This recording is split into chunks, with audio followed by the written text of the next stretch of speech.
Asia cup ఫైనల్లో పాక్ పై అద్భుత విజయం సాధించిన భారత్ కు ట్రోఫీ ఇవ్వకుండా ఏసీసీ అధ్యక్షుడు మొహసిన్ నఖ్వీ చేసిన రాద్ధాంతం గుర్తుండే ఉంటుంది. పాకిస్తాన్ క్రికెట్ బోర్డు చైర్మన్ గా ఉన్న అతడి చేతుల మీదుగా ట్రోఫీని తీసుకునేందుకు భారత్ అంగీకరించలేదు. యుఏఈ లేదా ఇతర సభ్యుల నుంచి తీసుకుంటామని తెలిపింది.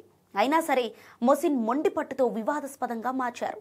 దీనిపై బీసీసీఐ ఇప్పటికే ఐసీసీకి ఫిర్యాదు చేసినట్లు వార్తలు వచ్చాయి. దీంతో భారత జట్టుకు నఖ్వీ క్షమాపణలు చెప్పినా ట్రోఫీ మాత్రం ఇంకా అప్పగించలేదు. బీసీసీఐ లేదా టీమిండియా కెప్టెన్ నేరుగా తన వద్దకే వచ్చి ట్రోఫీని తీసుకోవాలనేది అతడి పన్నాగం. కానీ అది జరిగేలా లేదు. ఈ క్రమంలో క్రికెట్ వర్గాల్లో మరో వార్త వైరల్ గా మారింది.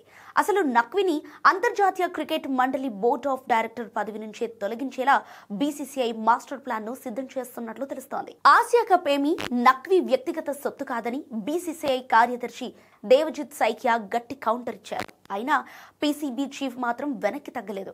రాజకీయ పరమైన ప్రకటనలు కూడా చేయటం అభిమానులను తీవ్ర ఆగ్రహానికి గురిచేసింది. భారత్ పాక్ మ్యాచ్ల సమయంలో మాత్రం ఆ రెండింటిని వేర్వేరుగా చూడాలని నీతులు చెప్పిన నఖ్వీపై విమర్శలు వచ్చాయి.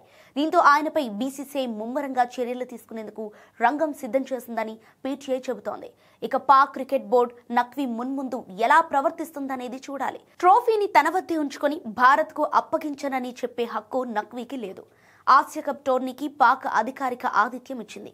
విజేతగా నిలిచిన టీంకు ట్రోఫీని ఇవ్వాల్సిందేనని బీసీసీఐ స్పష్టంగా చెప్పింది.